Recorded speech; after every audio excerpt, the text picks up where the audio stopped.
కొన్ని సినిమాలను నడిపించడానికి కథతో అస్సలు పని లేదు, బ్రాండ్తోనే పని. పుష్ప 2 విషయంలోనూ ఇదే జరిగింది. పుష్పరాజ్ క్యారెక్టర్ను గంజాయిలా ఆడియన్స్కి ఎక్కించేశాడు సుకుమార్. గాంజా కొట్టడం తప్పే, కానీ కిక్కిస్తుంది కదా. అలాగే పుష్ప క్యారెక్టర్ కూడా. పుష్ప చేసే ప్రతి అడుగు, చేసే ప్రతి పని తప్పే, కానీ చూసే ఆడియన్కు అది రైటే. అలా ఉంది సుకుమార్ రైటింగ్ ఈ సినిమాలో. ప్రతి 10-15 నిమిషాలకు ఓసారి హై ఇచ్చేలా స్క్రీన్ ప్లే రాసుకున్నాడు లెక్కల మాస్టర్. కథ నెమ్మదిస్తున్న ప్రతిసారి అల్లు అర్జున్ డ్యూటీ ఎక్కేస్తాడు. కేవలం హై మూమెంట్స్ ఇవ్వడం పైనే ఫోకస్ చేశాడు సుక్కు. ఎమోషన్స్ కూడా బాగానే వర్కౌట్ చేశాడు. యాక్షన్ సీక్వెన్స్లు అయితే నెక్స్ట్ లెవెల్. జాతర సీక్వెన్స్, క్లైమాక్స్ ఫైట్ పూనకాలు పుట్టించాడు.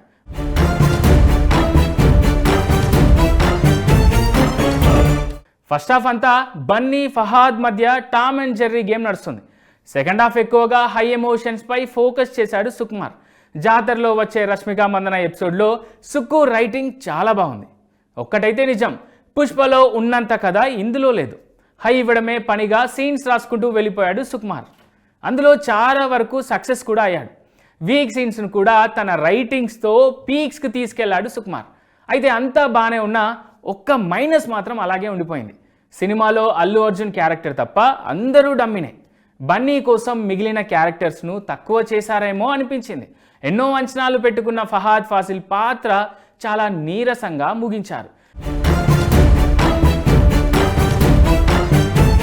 క్లైమాక్స్ కూడా అసంపూర్తిగానే ముగించారు. మూడో పార్ట్కు లీడ్ ఇచ్చినా ఫస్ట్ పార్ట్ ముగించినంత కిక్ ఇవ్వలేదు.